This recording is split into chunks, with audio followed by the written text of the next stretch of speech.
Hello, everyone. This is Ken from Taboo Topic. It's been an interesting month of current events, has it not? Now, do you agree with Biden's approach in handling the student loan crisis? Why or why not? Then, is DC's mayor reaping what she sowed with the Pentagon rejecting her request for National Guard? It appears that Biden lied again, I know, shocking, concerning Mar-a-Lago's raid. Is all of this fueling a red wave in November? It appears that Florida is a good indicator of the direction our country is heading politically. All these questions will be explored with today's show. I am your host, Ken Drew, and this is Taboo Topic.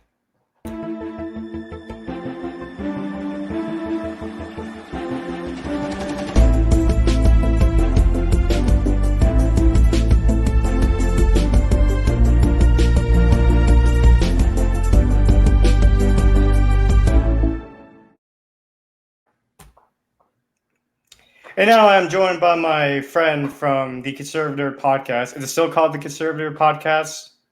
Yeah, the Conservative Nerd. As of now, I have yet to change the name or done anything. So, yeah, it's still the Conservative Nerd. Okay, I dig.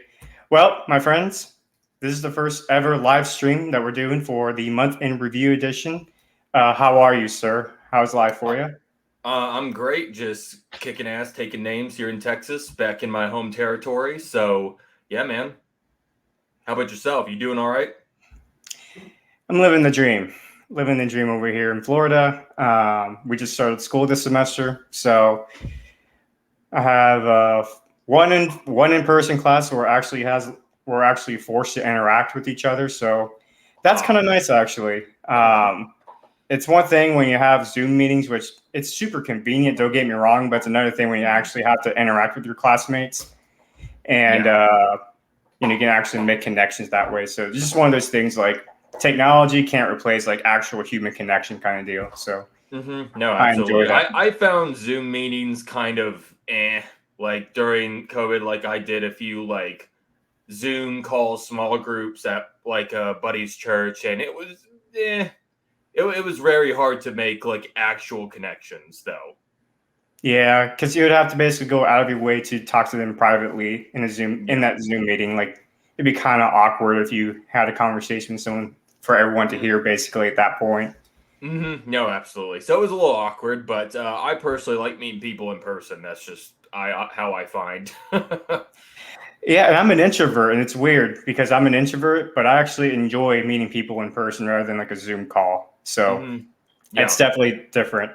But this is you're the first one to be part of this month in review edition instead of the week in review editions that I've done in the past. So congratulations to being the first ever, being the guinea pig of this. I'm glad to be here.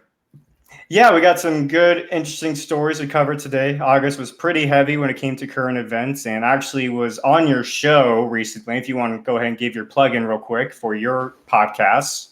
Yeah, everyone, if you are interested, I have a show called The Conservative Nerd, a podcast on Apple and Spotify, and our social medias. You can find us at on Instagram at The Conservative Nerd Podcast, and we have a small group, a page on Facebook. I think that's just The Conservative Nerd.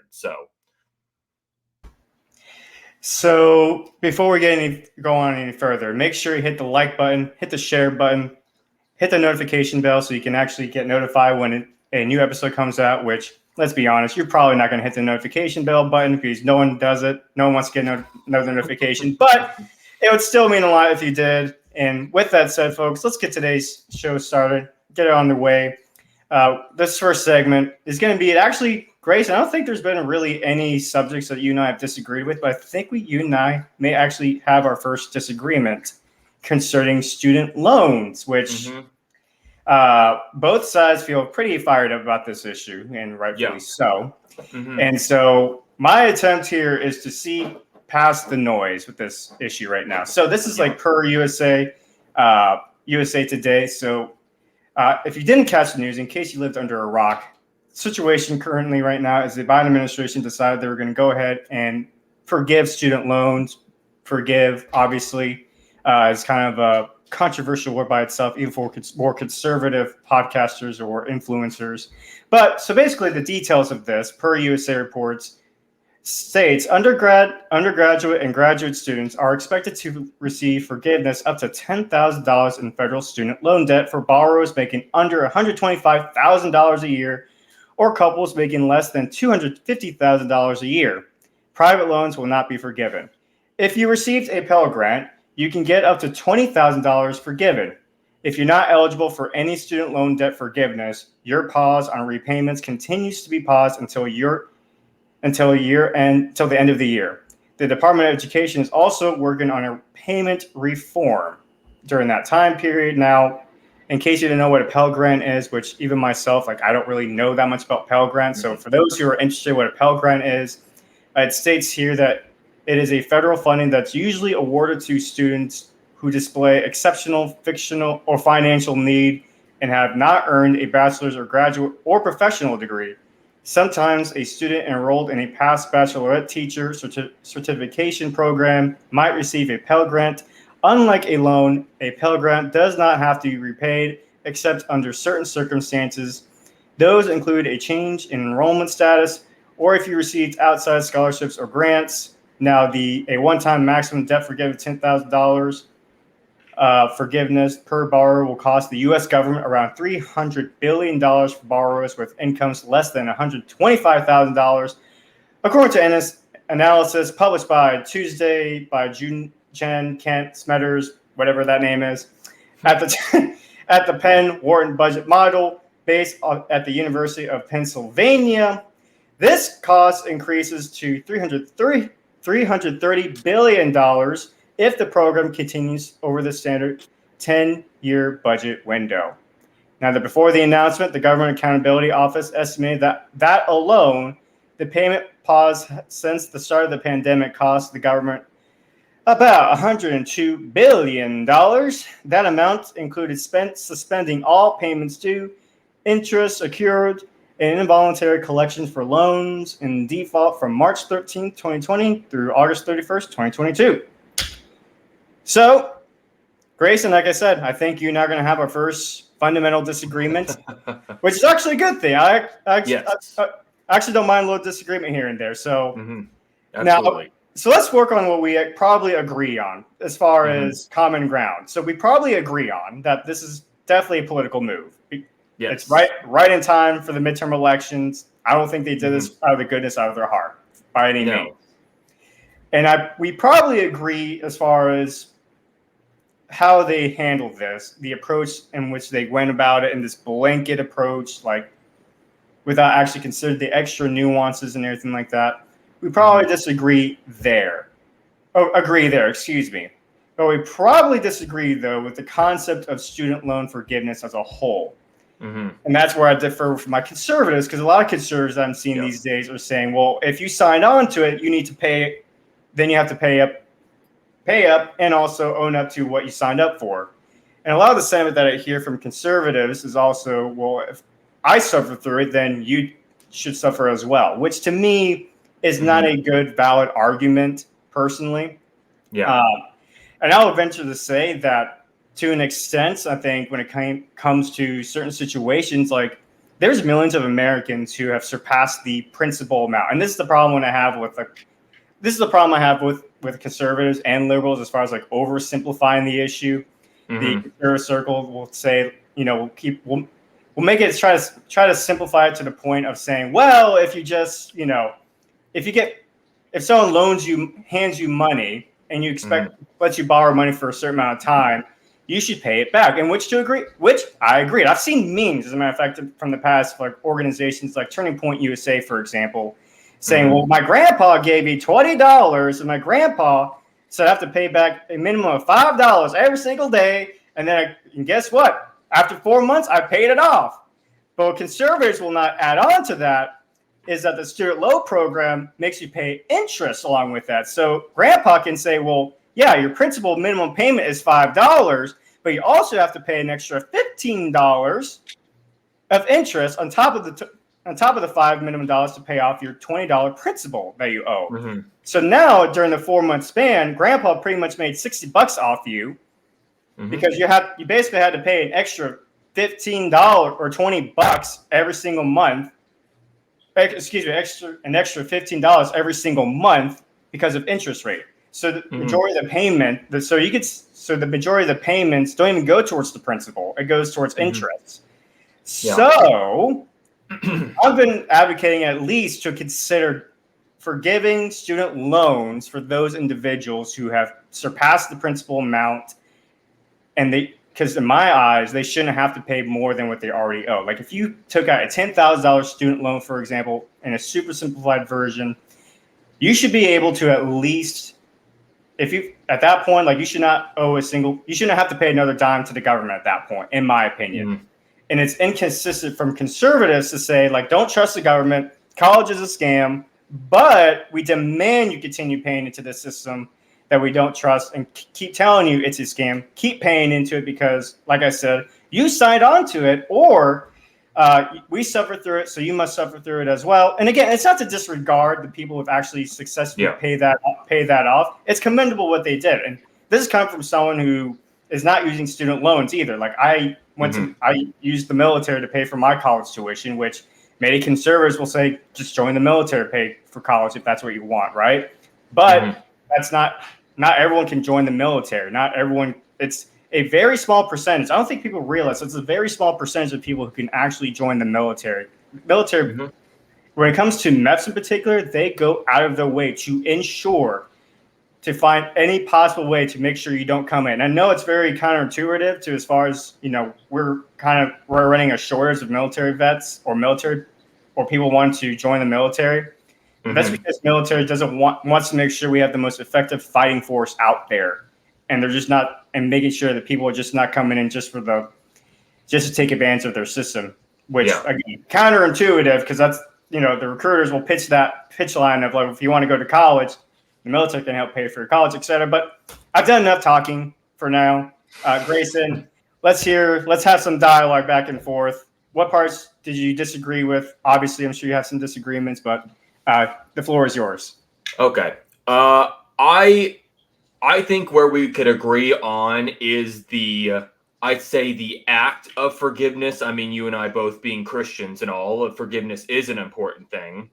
But I'd say my disagreement would be the government per se being in the business of forgiveness. To me, to give kind of an anecdotal story, my family church, and this isn't to toot my family's horn or whatever, but a few years ago we forgave through tithe and offering $5 million of medical debts for veterans around the Dallas area.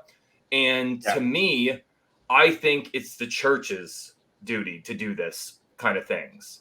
To me, putting essentially, if you abstract the government into, like we've talked about before, I forget either your show or my show, but the government being essentially a big gun that you point at people, that you point at the other taxpayer's head and be like, okay, we know you didn't take out this personal loan, but you're going to be paying it back for these people who actually took out the loans.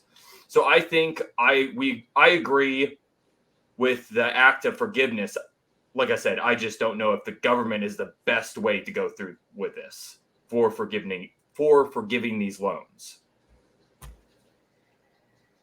And to your point, I mean, I agree with you as far as the church needs to step up in situations like this. I mean, if conservatives in particular don't want people to look to the government, then we have to make it to where the government is almost an impossible thought. Like we don't even think about the government as far as, well, we need the government to do this. Instead, the reaction should be, well, we know the church has our back in case we really need them kind of deal. But the problem is, especially the conservative church, and it's not to say the conservative church, like they don't do absolutely anything whatsoever, but it's a matter, but when it comes to actually getting their hands dirty in their communities in particular, that's where they lack. They're the most charitable people in the United States. They give the most money, they donate the most, but they don't really do anything. Like I don't see them building new hospitals or clinics or homeless shelters or anything like that. You don't really see that from the conservative Christian circle. And there's going to be some conservative Christians that will probably, and I know one of my mentors who's a conservative Christian is probably watching this and he's going to have something to say about that. But let's be honest though. Let's keep it real. Like how many times, what was the last time you saw a church actually build something like what we just mentioned, or even had another scenario of where they paid off this veteran's debt from school. So I agree with you there. But I also think, to kind of counteract your point, this could be an opportunity for conservatives to start having negotiation talks as well. And here's what I mean by that. So it's one of those things like when you learned in school, you went to public school too, right? If I remember correctly. Okay. I can't remember if you went to private or public for some reason. So forgive me. A little bit of, oh, that's right. Okay. So I wasn't wrong in that sense too. But I was also thinking as far as how can we use this as an opportunity to negotiate with the other side at this point. Now, in school, I learned about a thing called opportunity cost. That is, you want something, you have to give something else up. And right now, it seems like both sides are saying they don't want to give up anything right now. One side, you have the conservatives that are saying, well, I don't want to give this up. I shouldn't have to pay for your debts. You signed on to it, etc. Then you have the other side that's saying, well, we don't want to continue paying into this system. Therefore, cancel all of our student loan debts. And there's obviously the extremes to everywhere, right? So you don't want to get to that point. So the challenge is kind of finding some kind of middle ground, middle of the road solution. And so this is, I think, like I said, a good opportunity to talk about like opportunity costs and trade-offs, if you will. So it's like, well, conservatives, like I get what you're saying as far as like this is going to cost us more down the road. Inflation is going to worsen with this. I hear you in that. I hear you. I also hear you in the sense like this is a political move. I hear you in that. But let's talk about ideas and solutions as far as to let the other side know that we recognize and acknowledge that these problems that with this federal student loan program that the left keeps bringing up over and over again is very real. These are real people.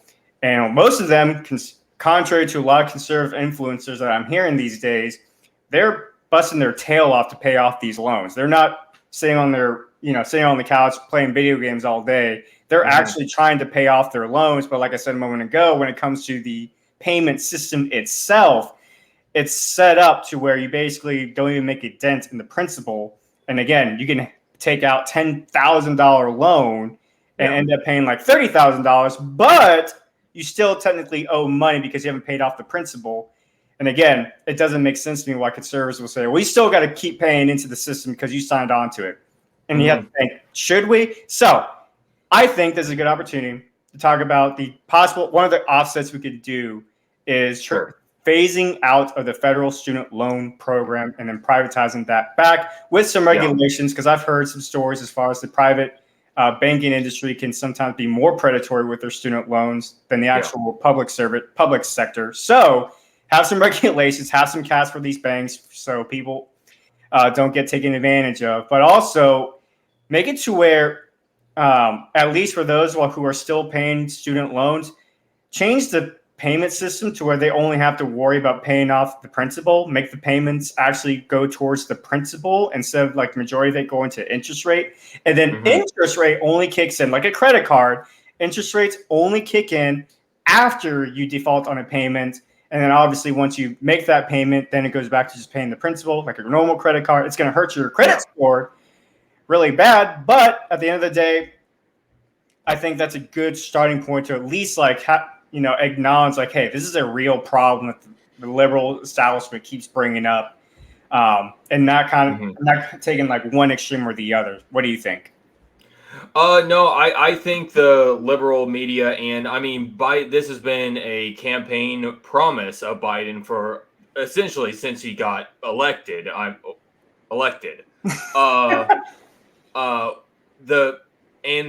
The left has been hitting them for months over student debt forgiveness. And I think I'd agree with you that we should move away from a private, like the government giving out loans. I think it should just be with banks. But another thing with this is that essentially what this is doing is handing college campuses and staff blank checks from the government. So that I think that's where the government had kind of screwed up with getting into this business in the first place is essentially, and that's why tuition rates have risen, because if companies, places and people think, oh, hey, the government's going to pay for this. Like they jack up the prices. Only 2 areas in American life have actually risen in price instead of decrease, and that's medical, care, and college tuition. Both have massive government overreach in regulation. So I think getting the government out of that business will not only help colleges, but also help kids who actually want to get a higher education by the campuses not being able to jack up their prices to obscene levels because they know they're not getting a blank check from Uncle Sam. So the price, that would definitely lower the prices of tuition in the long run, I believe. But like you said, again, to your point, trading off it's a give and take game in politics. So my thing, if we have to figure out at what is this worth for conservatives and to win? What can we gain from this? We say, okay, we'll give you debt forgiveness, student loan forgiveness, Right. but we get border funding. We get the Keystone Pipeline shut back on, turned back on. I think those issues where would actually benefit the American people in short term and the long term. I think those are wins that we could take from this. If we were going to be giving something to get something in return. Well, eventually, I would actually go the other direction and actually talk about go over the welfare programs we have in our nation and talk about phasing out other programs that will have absolutely no benefit for our generation in particular, like Social Security, for example. Social Security is not going to have any benefits to our generation. The generation that's going to benefit from that is our grandparents and our parents. I think the last stat I heard or information that Social Security is going to be essentially bankrupt in 2028 is the last number I saw. That could have changed by now, but to your point, we're not going to see that money. Yeah, and so I think that's also something we could talk about, and maybe to allow privatization of Social Security for those individuals who are at that threshold or about to reach that threshold, if you will, and say, hey, you paid into it. We promised you. We're going to keep our promise. Take your money, use however you want to use it. Because at the end of the day, it's one of those things, in my opinion, where why is the government telling you what to do with your money at that point? It's your money. It's your hard-earned tax dollars that the government's storing for your retirement, supposedly. So it's well, if they want to get their retirement money in a lump sum, or if they want to start getting paid now, go ahead, let them go. Just give them their money at this point. And then we can start. And I would venture to say, at least let the Social Security numbers stay intact, because I think it's a good identification source, especially when it comes to protection against identity theft and stuff like that. So I would keep that aspect of Social Security. But as far as the next generation, the next generation of workers, I don't think they should have to worry about a Social Security tax, for example, taken out of their paychecks. Because again, you and I they're not going to see that money. We're not going to see that money. So we could talk about that. We could talk about trading off some other social welfare programs, such as the Medicaid or Obamacare, et cetera. There are other ways, there are negotiation tactics we can do. And one thing that I will point out too, I just thought of is the military industrial complex as well. Defund the military industrial complex so we don't keep sending billions and trillions of dollars just to fight never-ending wars, which right now they're trying to start a new never-ending war in freaking Ukraine now. Yeah. And so it's and that's one thing that I've noticed too, a lot of these conservative influencers, they're all mad about this, they're all mad about the money being spent on student loans on American citizens who actually could use a break kind of deal.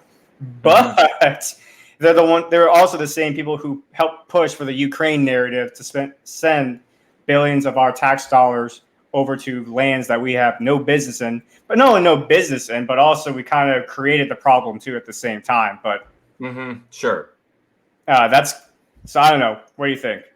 No, yeah, that's a little cognitive dissonance coming from the conservative side. And we've discussed this before. I think we could have had definitely some more preventative measures in place that if we had taken taken a stronger stance right at the beginning before Putin actually invaded, it would have saved us essentially all that, what, $40 billion we've sent over there already.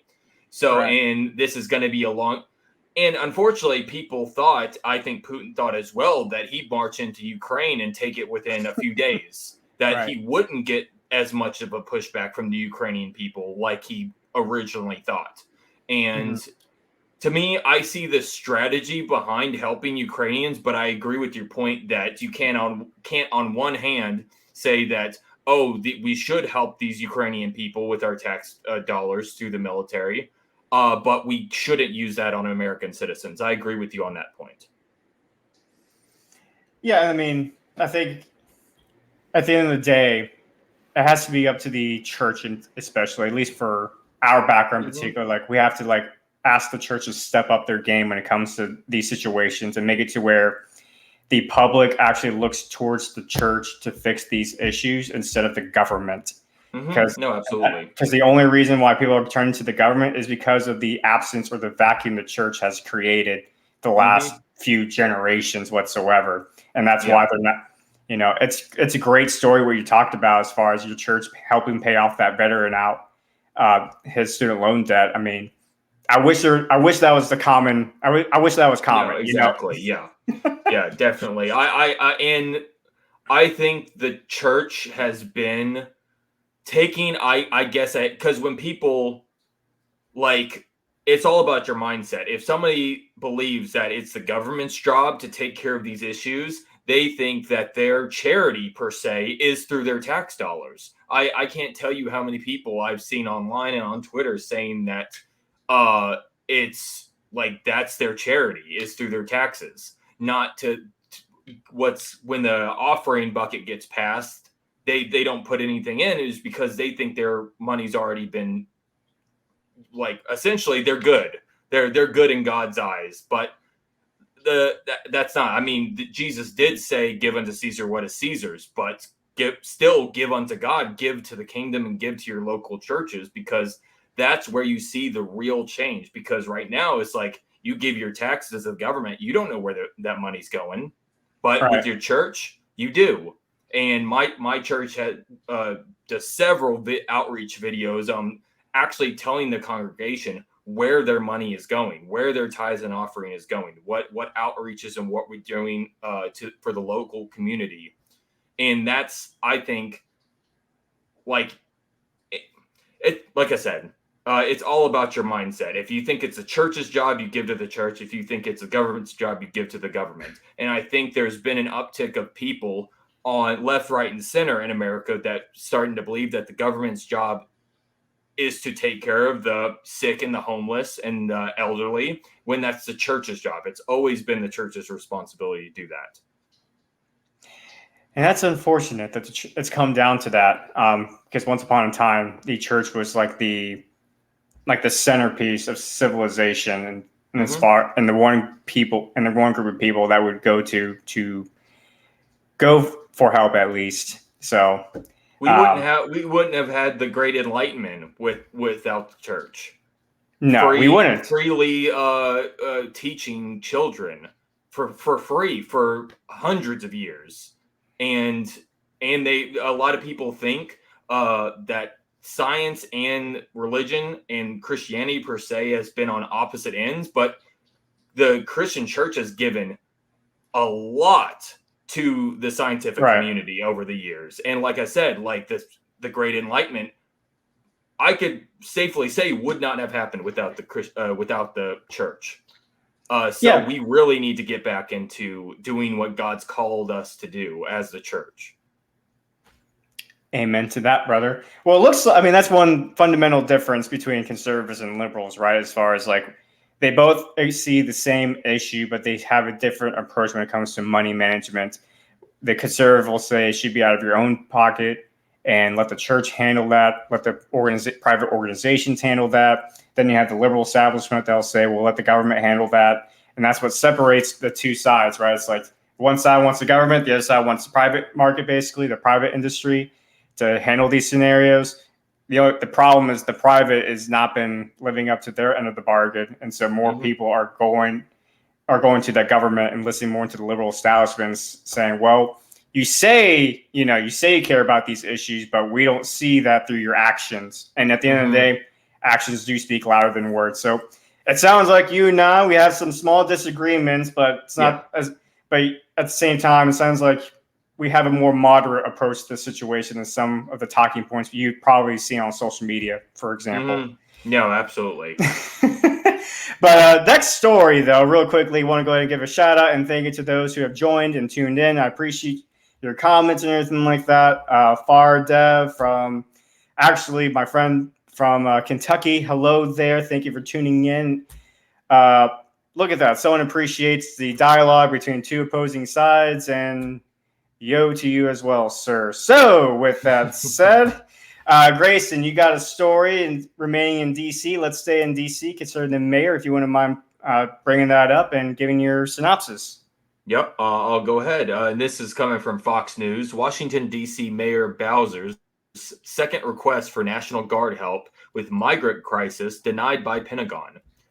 For the second time, the Pentagon has denied a request on Monday by Washington, D.C. Mayor Muriel, I'm probably pronouncing that wrong, Bowser, to activate the National Guard to assist with thousands of migrants who have been arriving in the nation's capital in recent months.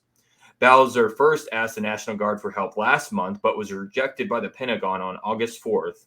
She then sent another letter on August 11th requesting that 150 National Guard troops be deployed to, quote, help prevent a prolonged humanitarian crisis in our nation's capital resulting from the daily arrival of migrants, end quote.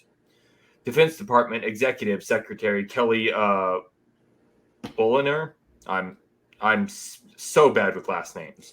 It's all good, man. Holly wrote in a letter to Bowser on Monday that the D.C. National Guard is not trained to assist migrants, and activation would lead to, quote, diminished readiness for the troops. Quote, the DCNG has no specific experience in and training of this kind of mission or unique skills for providing facility management, feeding, sanitation, or ground support, Holly wrote in the letter, which was reviewed by Fox News. Quote, approval of this request would also result in the substantial readiness impact of the DCNG, Holly continued, devoting the personnel or the facility for such an extended mission would force the cancellation or disruption of military training.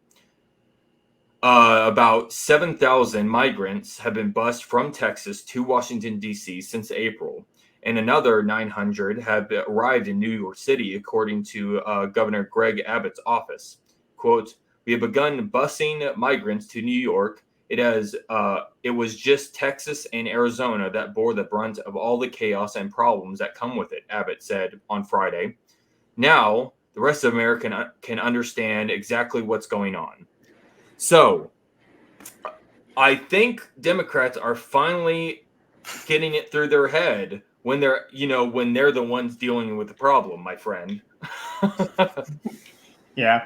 I think they've been in their little bubbles in New York, in D.C., and way far away from the border, away from the issues, but they still want these migrants to be coming into America. D.C., New York, both being sanctuary cities, quote unquote, they freely want migrants. But like as soon as the migrants arrive on their doorstep instead of in Texas and Arizona, then they kind of backtrack and need the National Guard to come in and help with them.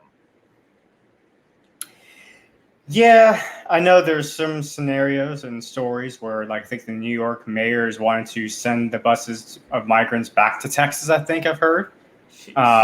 Which, I mean, not that I agree with it, but at the same time, it is fair game. Governor Abbott did start that. So, I mean, it is, if the governor of Texas can send migrants to New York, the mayor, or probably not the mayor, because I don't think he has the power to do that, but if the governor of New York wanted to send the migrants back to Texas, they could. It's revenge politics at its finest. And it's going up against their whole narrative, which free, open border, 100%, everybody just come on in, no vetting whatsoever. But if they don't want them in their own cities, then it goes against their narrative and they look like hypocrites. Yeah, and it does make, at least if you're someone of sane-minded, more independent, moderate, left or right, you probably would see the hypocrisy from the DC mayor, who's a Democrat, and they are in that talking point of like, well, we're welcoming, it's a sanctuary city, etc. But now it's becoming such a big problem, they can't contain the problem anymore, that now they're saying, oh, wait a minute, probably should have the border secured. We can't deal with the problems. This is too much. It's overwhelming our system, our city.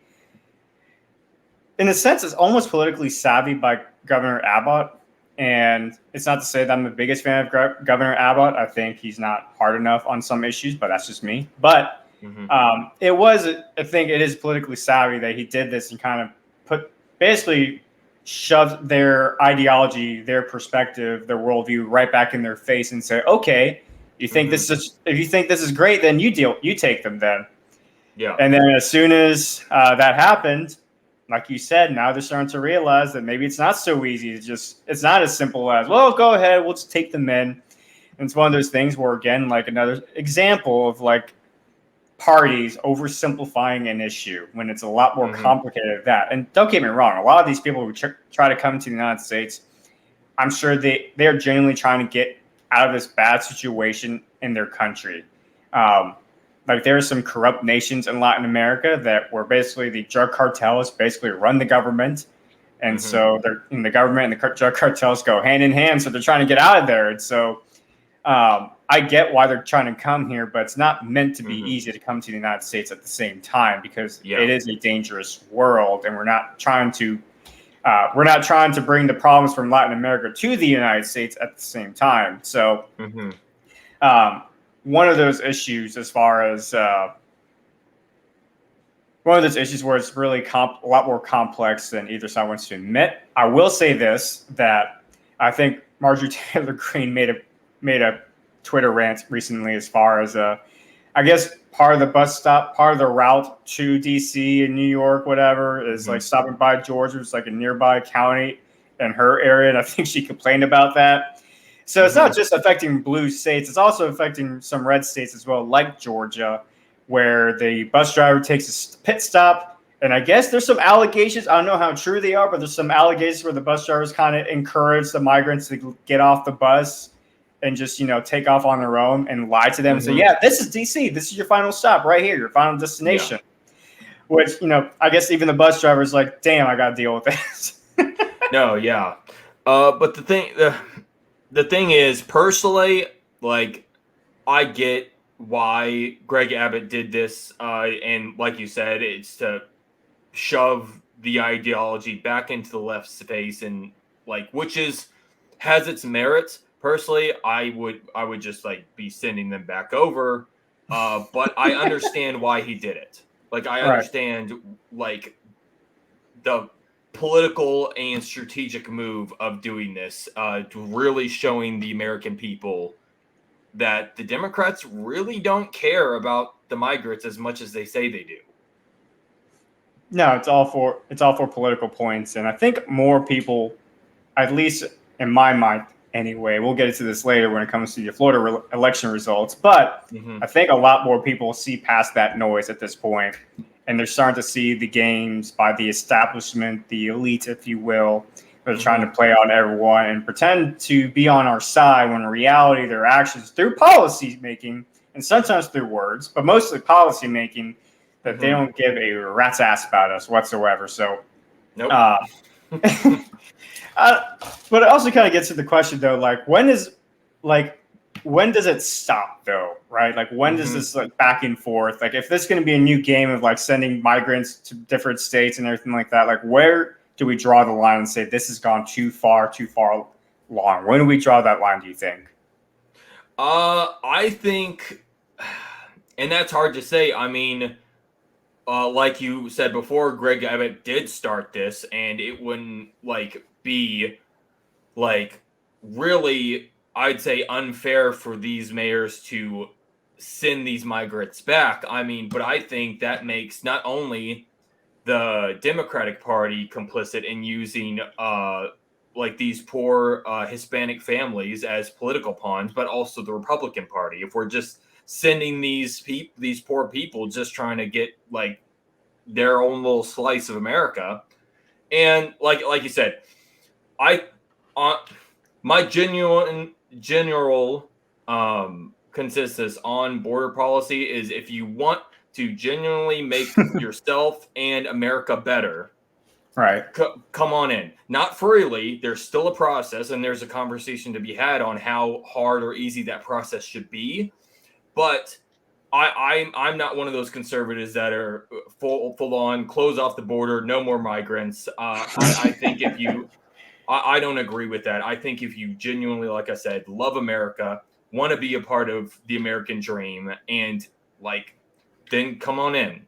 But like I said, where does this line stop? I really can't tell you. I can see this like just becoming a ping pong match with these migrants between conservative states and blue Democratic states. It's I'd say it's hurting the Democrats more, but I think the conservative movement it's we're definitely having to sacrifice a little of our high ground that we've had by doing this political ping pong game that Greg Abbott did start. I mean, to an extent, though, like once they reach these destinations, like how do you think they're going to round them up too at the same time? Like, all right, mayor No, of New York exactly. City, Yeah. like good luck trying to round them up and send them back to Texas because they're pretty much dispersed at this point. And if they're smart, which majority of them are smart enough, they have enough sense anyway to at least not come back to any courts or anything like that. They're smart. It's going to be very difficult to catch them at that point. And you would have to find like probable cause as far as like you catching doing methane down by the corner, then you can pull them over and everything like that. So, what you may call it. So yeah, I don't know. I think for me, like, what are you going to do? Like, let's say hypothetically, right? They go ahead and push for this. Let's say they actually manage to round them all up and then start sending them back to Texas. Like, what's Texas going to do at that point, though? It's like one of those things where does Texas like send in their National Guard down by their own state borders and say, nah, New York, can't, it's not that easy. I mean, then it gets into, then we're like escalating the conflict at that point. So, I mean, which I believe Greg Abbott has actually mobilized some National Guard troops to help out ICE on the border of the United States and Mexico. I read it's been a couple months. I don't know if they're still doing that, but I mean, they need all the help they can get. So down at the border. Yeah, I mean, at the same time, I mean, I've seen videos of Border Patrol agents literally just letting the migrants just walk through the gate down by the border. Yeah. Like they're not like we're basically, and they're all children too. So we're basically like enabling child trafficking at that point, like right under our noses. What a lot of people don't understand is unless you've actually like been there, I have some family who's actually gone through the ICE facilities in person and really talked with these ICE agents, and they are, I'd say, like they're the least funded of any other government agency. ICE is, and to the point where these ICE agents are actually bringing over games, movies, blankets for these kids because like what people don't know is the cartel uses children as essentially get into America free cards. They take these children, like once you get to these coyote dens, they give you this child, say this is your child. Once they get over, they send the child back over the border to use them again as these essentially tickets to get into America. So it is human trafficking, 100%, and it's hard to stomach. And you live in Texas, and you grew up in Texas and everything like that, so you actually understand like what's unique as far as the problems to Texas. Yeah. What's actually, I mean, can Governor Abbott do more down by the border, or is it out of his jurisdiction at this point? Because in my mind, I'm thinking like I would just give Biden the middle finger, start rebuilding that wall. Yeah, no, honestly, I think it'd be like the each individual states having to essentially say screw you to the federal government and being like, we are the ones dealing with these problems. The rest of America isn't. We're the ones on the border, and if Texas wants to start using our state funds to build up our border security, then that's what needs to be done, because the federal government has said that we're essentially given up at this point. They don't care about the migrants coming over in mass. They don't care about the massive tension that's creating in Texas along the border, along with border security, underfunded, understaffed. And the thing is, it kills me that there's those on the left who call ICE agents and the Border Patrol agents racist when the majority of them are Hispanic. Yeah. And I'm like, really? You're gonna go with that statement that they're the racist ones? When, I mean, to me, you can't really be racist against your own people. To be honest, these Hispanic. I mean, Hitler kind of proved otherwise. He was a Jew, and the Holocaust did kind of happen. So Yeah, you're right. Yeah, but hey, but still, I think there are the massive majority of ICE and Border Patrol agents are very patriotic, genuinely want to help these people coming over and wanting to find them, actually get them into America, but in the right way.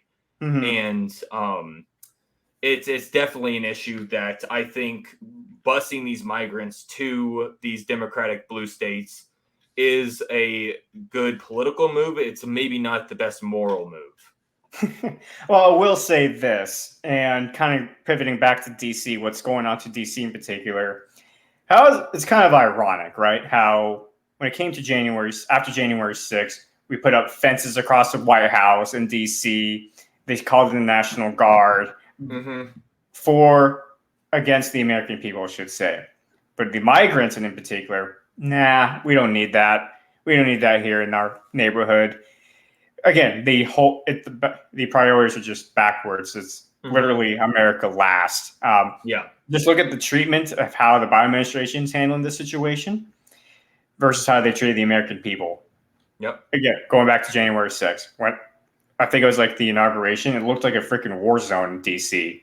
Where right now it looks more like a third world country right now with the migrants probably. And I'm not saying that to be racist or anything like that. It's just, where are they going to go? They're going to be hanging out in the streets most likely. Exactly. And so, and how businesses take advantage of them as far as they're undocumented aliens. So go ahead, pay them under the wage, pay them under the table, get away with paying them less money or anything like that. And so, they're not going to have enough money to even afford an apartment or a motel room in DC. I mean, DC is ridiculously expensive to even stay there for one night. So it is very expensive. So I don't know. It's definitely how much you want to bet that Biden has. Actually, I'm not even sure he would even know what's going on to be fair. I don't think he even knows, to be honest. I mean, yeah. I mean, whatchamacallit. But speaking of Biden, he's in a basement somewhere. Yeah, but he somehow got 80 million votes. But whatever, right? Anyway, that's besides the point. All right. So moving on, folks. From that, we're going to go ahead and stay on Biden because some new revelations came out concerning the situation with Mar-a-Lago and President Biden's role in this. Now, if you are not aware, in case you have lived under a rock this whole time. Long story short, FBI raided, or the media is trying to call it not a raid. It's trying to call it like a search, something along those lines. But it's a raid. Let's be honest. You don't send 30 FBI agents, federal agents, to your home and not call that a raid. It doesn't make any sense. So it was a raid. Yep. During this raid, the Biden administration, at first the DOJ was like, we had no idea we had no idea this was happening. Then they finally admitted to it. Then Biden came out and said, we had no idea this was happening. And now the new revelations, he actually played a role in this warrant. So, who would have thought, right? Right, shocker. Anyways, so this is from the justnews.com. It states here that and this is from the lawyers from Trump.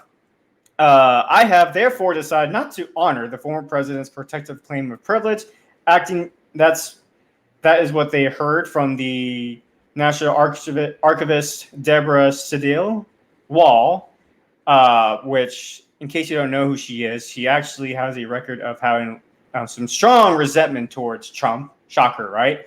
Anyways, so long before it professed that no prior knowledge at the rate on Donald Trump estate, the Biden White House worked directly with the Justice Department and National Archives to instigate the criminal probe into alleged mishandling of documents, allowing the FBI to review evidence retrieved from Mar-a-Lago this spring, and eliminating the 45th president's claims to executive privilege, according to contemporaneous government documents received by Just the News. The memos showed that when White House Deputy Counsel Jonathan Su was engaged in conversation with the FBI, Department of Justice, National Archives, as early as April, shortly after 15 boxes of classified and other material were voluntarily returned to the Federal Historic Agency from Trump's Florida home. By May, Su conveyed to the archives that President Joe Biden would not object to waiving his predecessor's claims to executive privilege, a decision that opened the door for the DOJ to get around a jury to issue a subpoena compelling Trump to turn over any remaining materials he possessed from his presidency. The mechanisms are summarized in several memos and emails exchanged between the various agencies in the spring of 2022, months before the FBI took the added unprecedented step of raiding Trump's Florida compounded with court-issued search warrant. The most complete summary was contained in a lengthy letter dated May 10th, acting National Archivist Deborah Sedil Wall sent Trump's lawyers summarizing the White House involvement.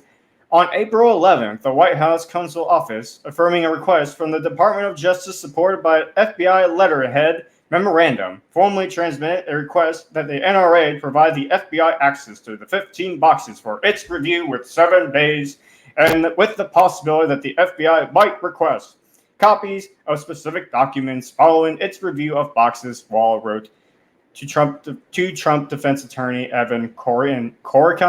I can't pronounce last names either. Anyways, that letter revealed Biden empowered the National Archives and Records Administration to waive any claims to executive privilege that Trump might assert to block DOJ from gaining access to the documents. The counsel to the president has informed me that in light of the particular circumstances presented here, President Biden defers to my determination in consultation with the Assistant Attorney General for Office of Legal Counsel regarding whether or not I should uphold the former president's protective assertion of executive privilege. Wall wrote, I have therefore decided not to honor the former president's protective claim of privilege. So, shocker, shocker, shocker, they lied again. Who could have seen that coming? Who could have seen that the president of the United States, the head of the executive branch, had no idea that they were going to raid Trump's personal estate? I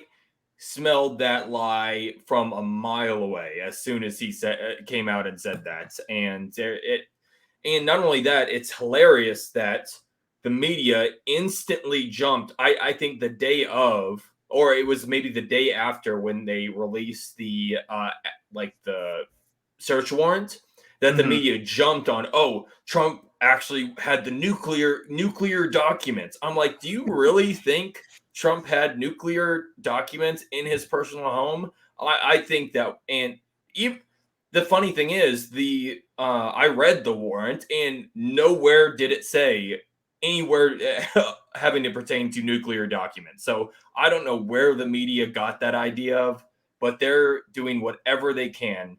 And this is a ploy to keep Trump from running in 2024. That's all it is.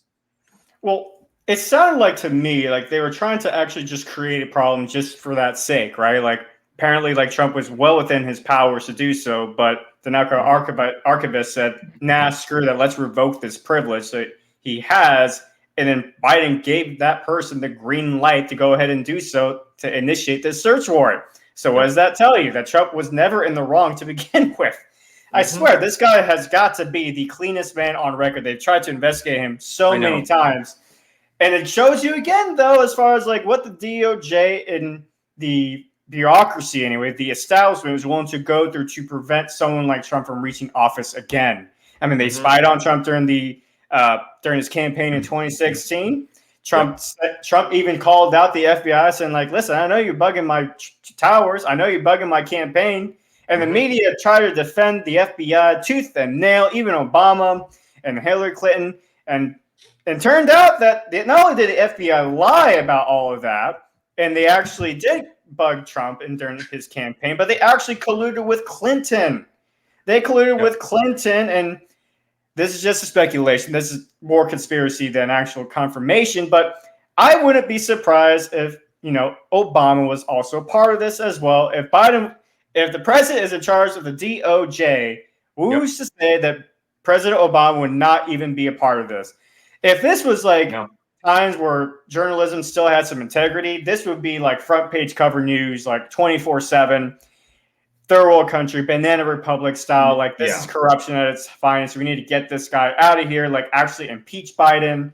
We don't care that regardless of how you feel about Trump, like, this is corruption, like, beyond that you would see like in a dictatorship in a third world country. This would be on the front archive. So this shows you like they are literally trying just to create a problem and create an actual legal issue when there wasn't really to begin with. They're just trying to manufacture one. It really makes me mad. It's very upsetting to the point, and people, unfortunately, the American people have pretty short memories, but there was an entire scandal. Was it the two FBI agents that were like sexting each other and like talking about how they were going to take down Trump? Do you remember that story from a couple years ago? No, I don't think I heard that story. It was like either two FBI or CIA agents that were actively like talking about like taking down President Trump. Oh, I do remember that. Yeah. Yes. I forget their names, but people forget about that story and how these unelected government agencies, there needs to be like a massive overhaul in our budgeting for these like I said, these unelected federal agents and agencies that have virtually no oversight, and they could do whatever they want essentially, and we've seen that. And with not only do whatever they want, but with the president of the United States go ahead, and it gives me memories of when Obama was using the IRS to go after conservative 501c3s. According to the media, he had no part of that. He had no knowledge of that, Grayson. Come on. And they just said a week ago that Biden had no idea about like that. So it's these bureaucrats, these government politicians using organizations like the FBI or agencies like the FBI, the CIA, the DOJ as their personal like Gestapo, essentially, and it's pretty scary. And the thing is, it doesn't bode well for the political climate in our country either. That once the government has this power, both sides get to use it. So I can't imagine a world where when eventually Republicans gain control of the House, the Senate, and the presidency again, that they won't do this potentially to Democrats. Because, hey, they wielded the gun against Trump. And to me, Trump is probably going to be on the warpath. Especially after the Russia gates, the Ukraine gate, whatever, them dragging him through the coals for that whole debacle, and now writing his personal estate. I think Trump's going to be out for blood if he gets reelected. He's going to at least that's my hope. He's got nothing to lose at that point, to be fair. Exactly. His second term. But it goes back to what we were talking about earlier as far as the whole bus situation where it's going to be a game of ping pong at that point. And that's not what you want in a republic, in a democracy, we represent democracy. I think both of us are more like small government conservatives. We want the federal government to have as least amount of power as possible so stuff like this doesn't happen. And just to be just fair, if Trump had done this to, say, the Clintons or Obama, I would have bashed him for it, because I'm like, this shouldn't be like something we should be doing to our political opponents.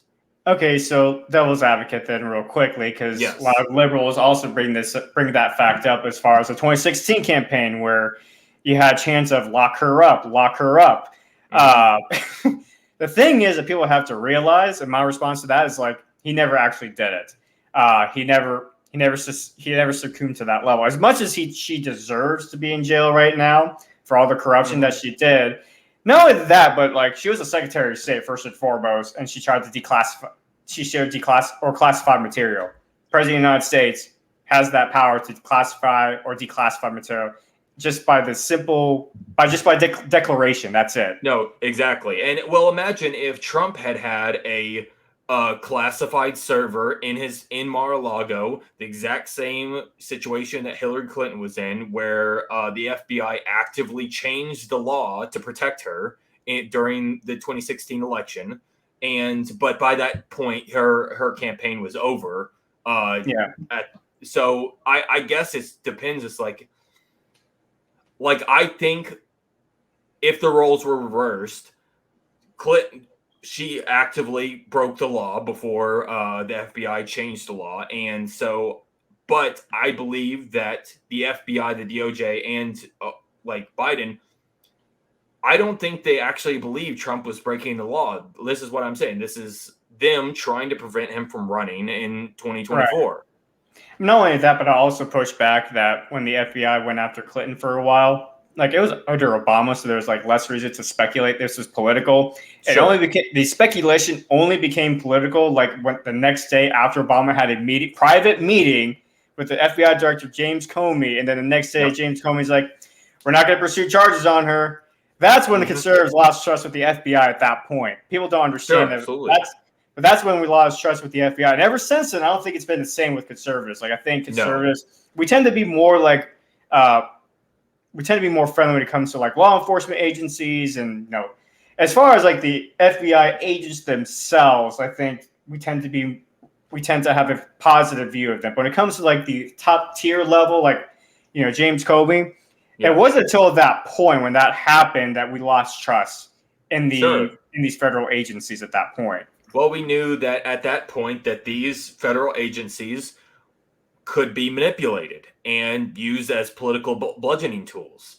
And I agree with you. I think, especially me, like I like for as long as they're doing their job, local law enforcement and stuff. But I think there's a disconnect now where conservatives are okay with and root for local police agencies. I mean, except the Uvalde, of course.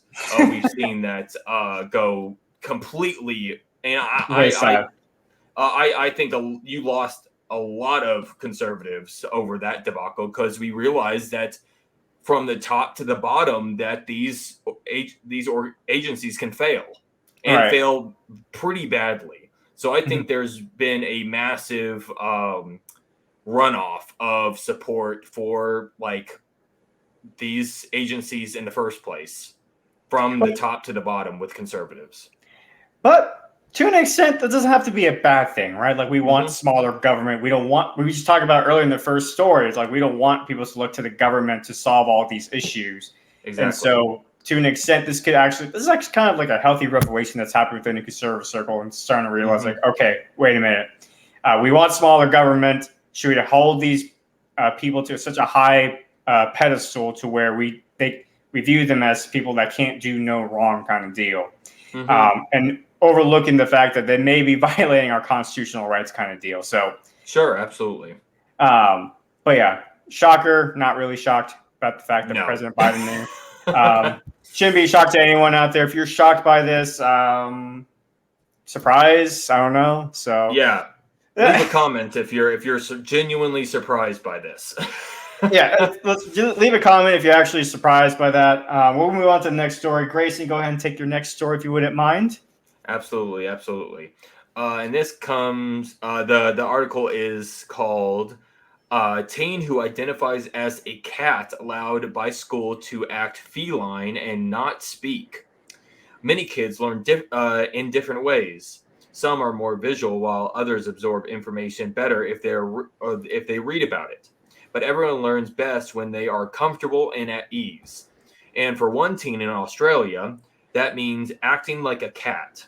According to the Herald Sun, the girl identifies as a cat, and the private school she attends allows her to be nonverbal and act feline, so long as it doesn't become a distraction to other students. While the school didn't confirm the specifics, they did explain in a statement that some of their students displayed, quote, a range of issues from mental health, anxiety, and identity issues, end quote, noting our approach is always unique to the student, and we will take into account professional advice and the well-being of the student.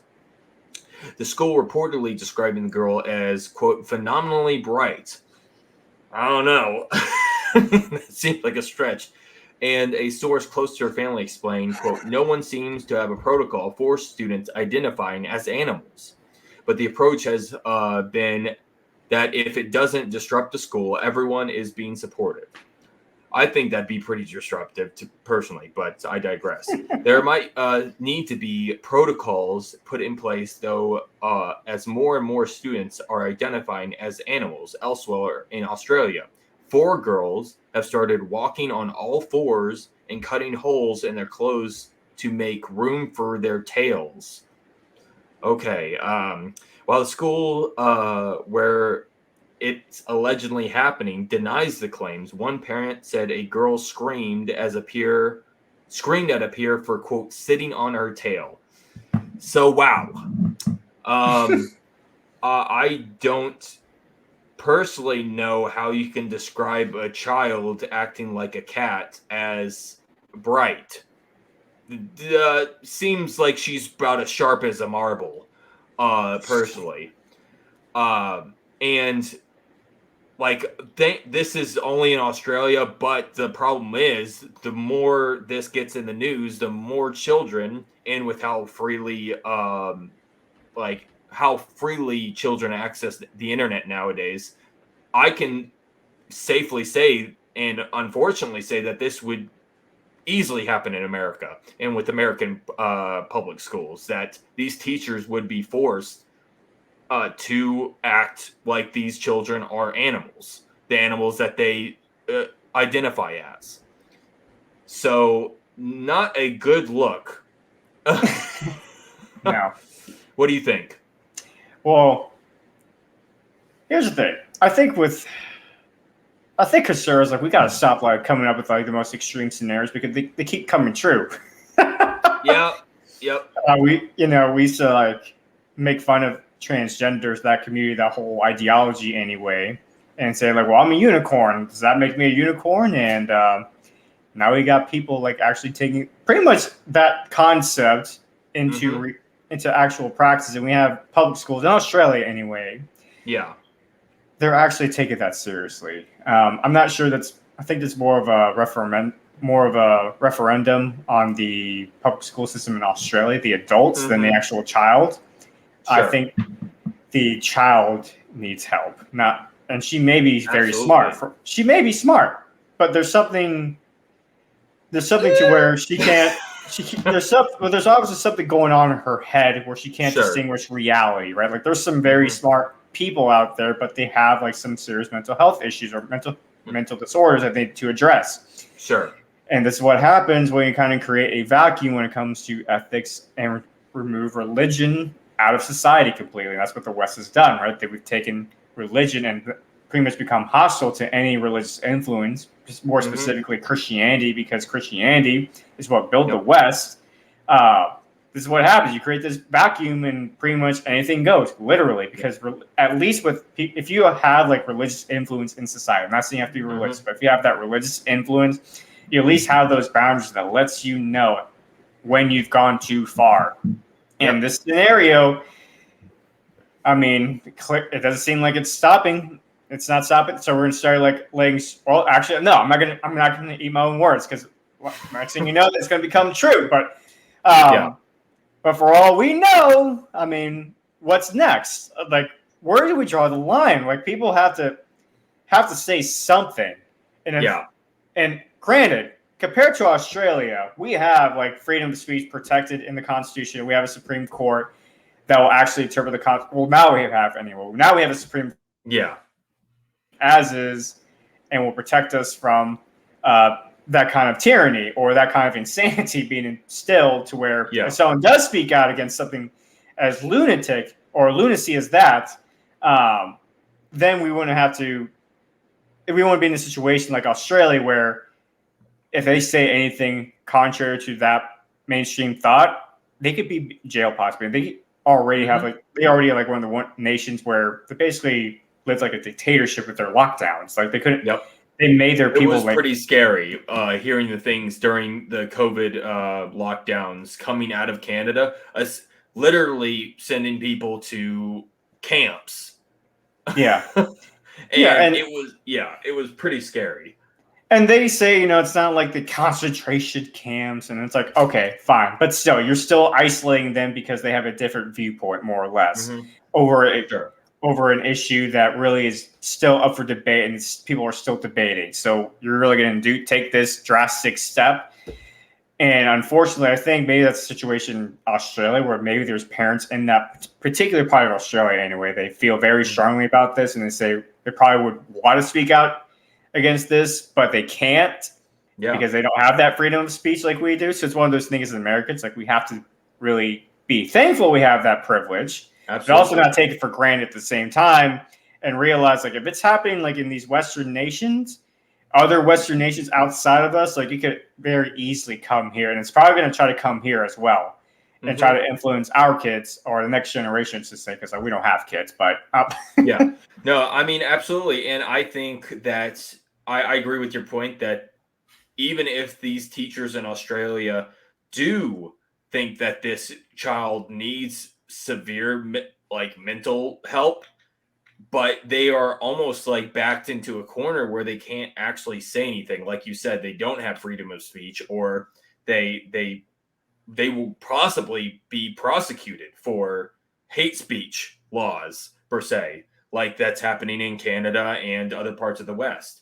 But in America, I think you'd have a lot of students and teachers, even though we have that legal protections, teachers and the students might just get like essentially bullied into staying quiet. Because imagine, you and I both went to school. You know how we know how hard it is to make friends growing up, especially in middle school and high school. But imagine like being in a place like morality wise to where you want to speak up against the LGBT, but if you do, you're not going to make a single friend like through your whole school tenure. Well, now if people did speak out, the bully would reverse. It'd be like the roles would flip essentially, where the people who do speak out against that would be the ones being bullied versus the other way around. And it's not to say like I'm not saying that's any more right than the other way around, but exactly. But it's one of those things where it's like, even if someone like is genuinely concerned and wants to be a good friend or be a good parent, be a good adult, be a good citizen, Samaritan, whatever, they can't do that because the government is saying you have to shut up.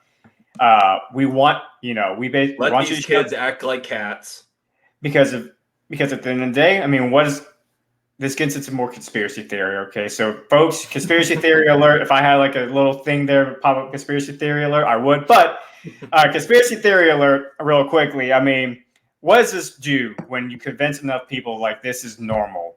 Well, you have the World Economic Forum.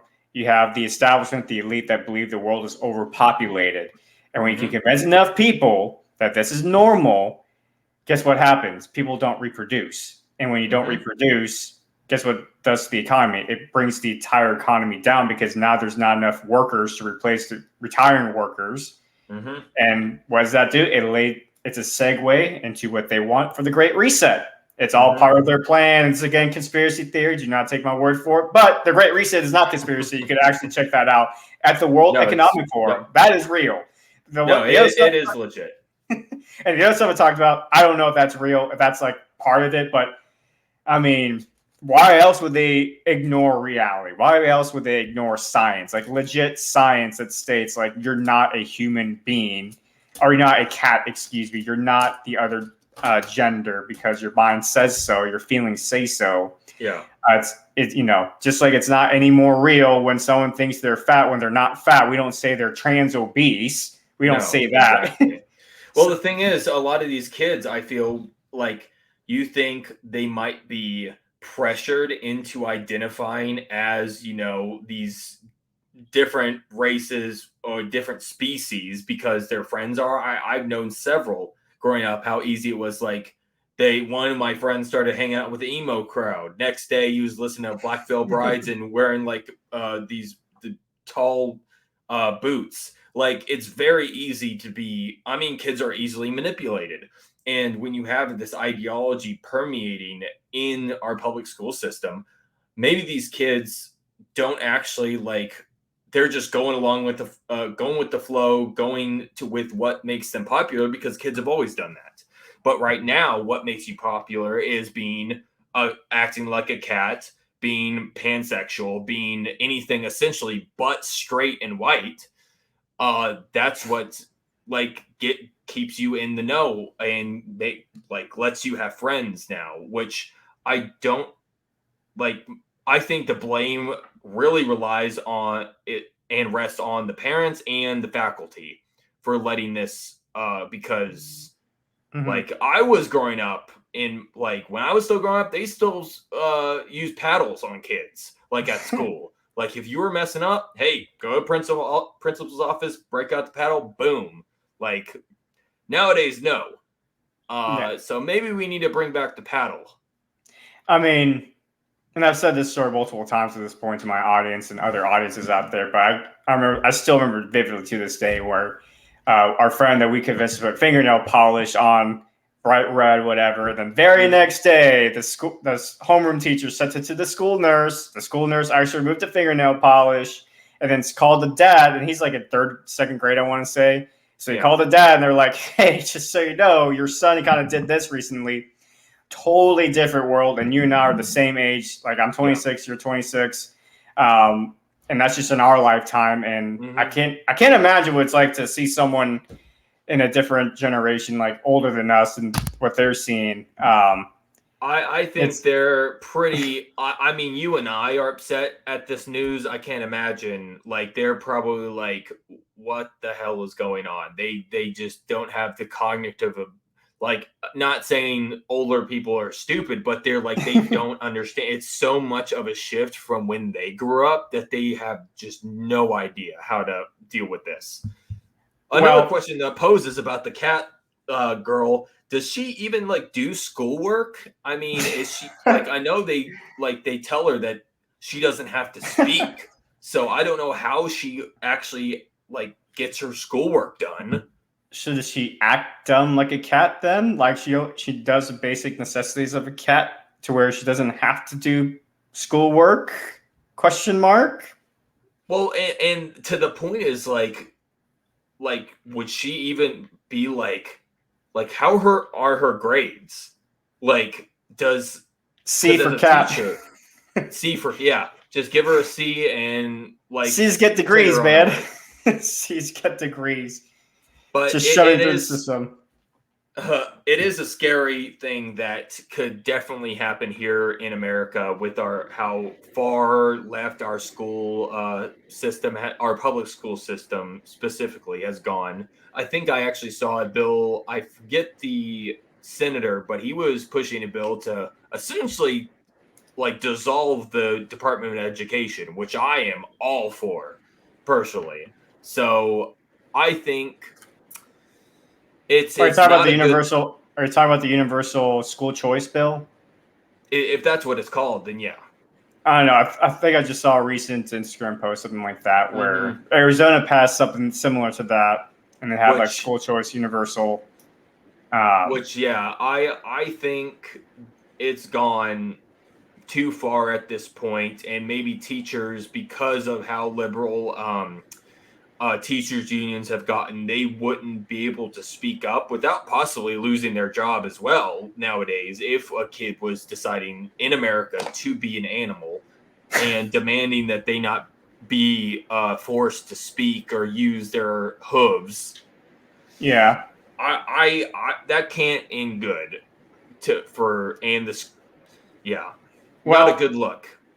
well, it's not all doom and gloom, my friend, because in Mm-hmm. Florida, anyway, we got some good positive, uh, good news coming out of Florida, anyway, and really parents stepping up and saying enough is Mm-hmm. enough. So this week, in case again you lived under a rock, you had no idea what's going on. Basically, Florida had a red sweep, more or less. So DeSantis at his election rally declared that his victories for his endorsees for school board 25 out of 31. They flipped counties like Sarasota, Duval, Martin, Clay. But the biggest one, the biggest flip was Miami-Dade County. They are now the largest school district, or have the largest school district where they have a conservative majority now. Also, other factors as far as Trump endorsements, pretty much another sweep in there as well. Like 14 of his incumbent House GOP members, they swept their primaries Tuesday night. Mm-hmm. Uh, so I guess for me, it's like this is a referendum on the public school education system and parents actually getting more involved in their kids' education finally.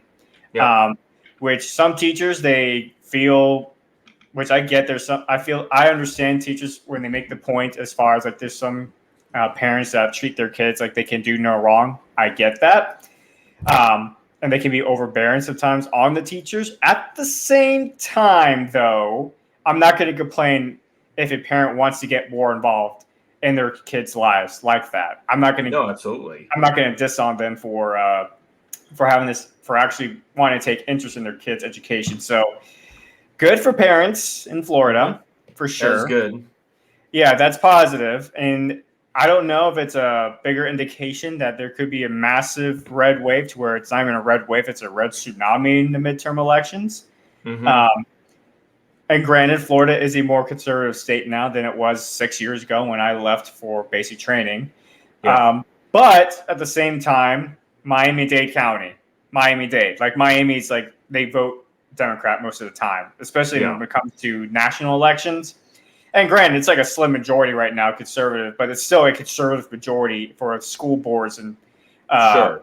in Miami. So, with that said, do you think this is going to be like the main issue that will drive people to the polls for the midterm elections in November, or do you think there's going to be other scenarios? What do you think? I think this is probably the main concern for conservatives right now. Their issue. I mean, we have plenty of issues with the Biden administration these past 2 years. Many issues, from gas prices, inflation, this woke narrative being pushed in schools and by the media and in Hollywood, like by Disney. They keep doubling down on these ideologies, and I think a lot of people are starting to wake up and being like, we need to get off our asses and actually go to school board meetings, have an interest in, because we've taken our hands off the reins of society and the culture war for far too long. And the left has thrived under that. And I think and this is just me being an optimist, but I think it is indication that people like midterms will be a sweeping loss for Democrats. And best case scenario, full majority, and they move to impeach Biden and Kamala out of office. So I would think that would be my personal, like, if this is what I want, this is what needs to happen. And I think, especially after Mar-a-Lago, the left has inadvertently kicked off Donald Trump's 2024 campaign, because we've seen a bunch of support for Trump after the raid. So And Democrats have said that, because Roe v. Wade, now you've gotten Democrats fired up. And I don't really see that. I don't see the Democrats fired up as much as conservatives are right now, because they really, Roe v. Wade is a big issue, but I think a lot of pro-choicers realize that the abortion debate being kicked back to each individual state is where it belonged in the first place. And I think it's not as big of an issue as they're making out to be on social media, and it's not an issue that will drive Democrats to the polls. Well, the way I see that situation, right, is where just like there's certain amendments that get proposed in states, and then you have the actual votes for your actual candidacies. I think that's going to be the same scenario with abortion in these states. Like, it's not like they're going to separate the abortion issue by itself as a separate issue on the ballot box versus like the actual candidate.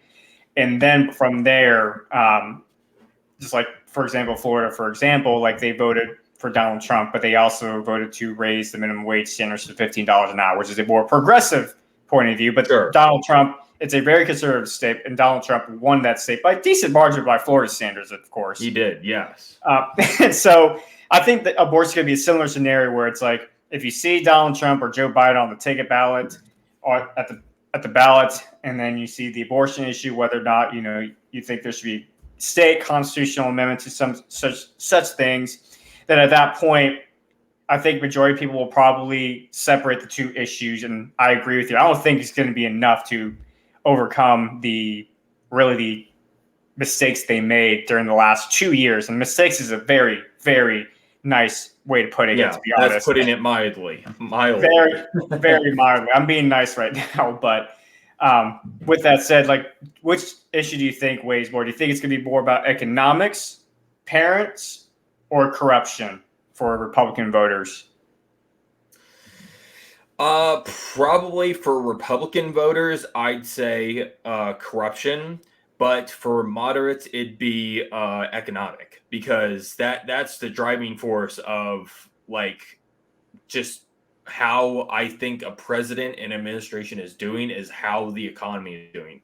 I believe if in 2020, if COVID didn't happen and crash the economy, Trump would have like walked away with despite the massive fraud that definitely took place.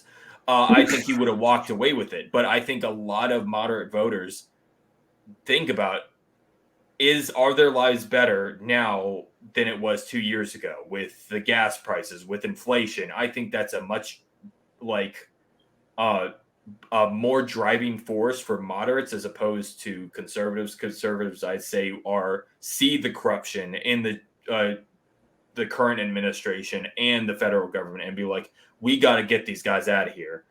And we're going to vote for like either Trump, if Trump doesn't run, so another Trump-esque candidate, because I believe the Republican Party and the Republicans that go to the voting booths are sick of these milquetoast Republicans who aren't standing up for the American people or our values.